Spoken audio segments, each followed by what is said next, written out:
I want to introduce you to Mary Ramey. Mary Ramey was only 11 years old when she was brutally attacked and murdered. Her mother, Rebecca, who is buried here, was also attacked. Both of them were brutally attacked, but Rebecca survived that and went on to live a long life.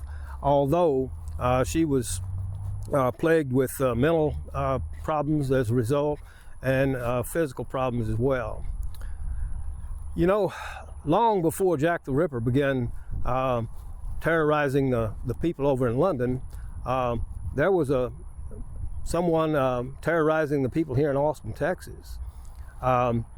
He's responsible for a number of murders. As a matter of fact, there were eight people killed, and they attribute that to one individual.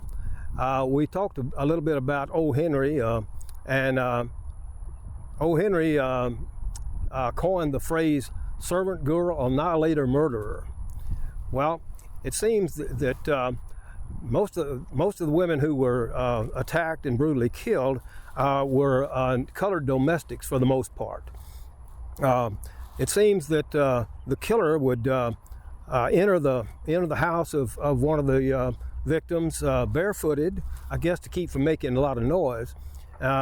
He would attack the person, ravage them, stab them, and drag them out into the yard where he would finish them off with an axe in most cases. Like I said, they never were able to figure out who was doing this.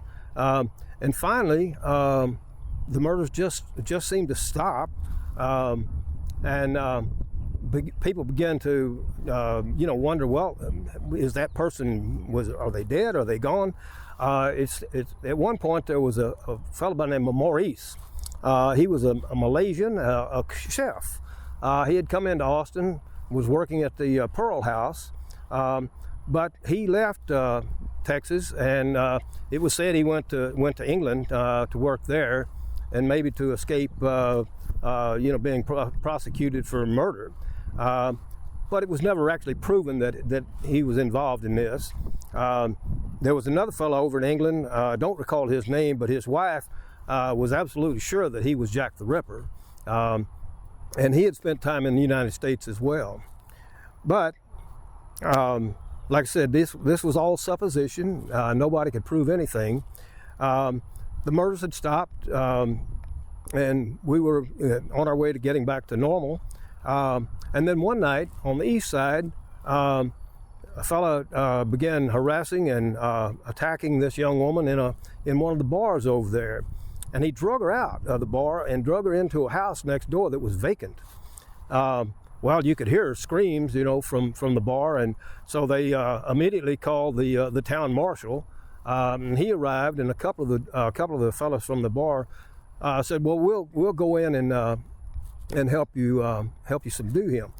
The town marshal went in to subdue the guy, and a shot was fired. The gentleman was shot and paralyzed from the waist down. He died the next day.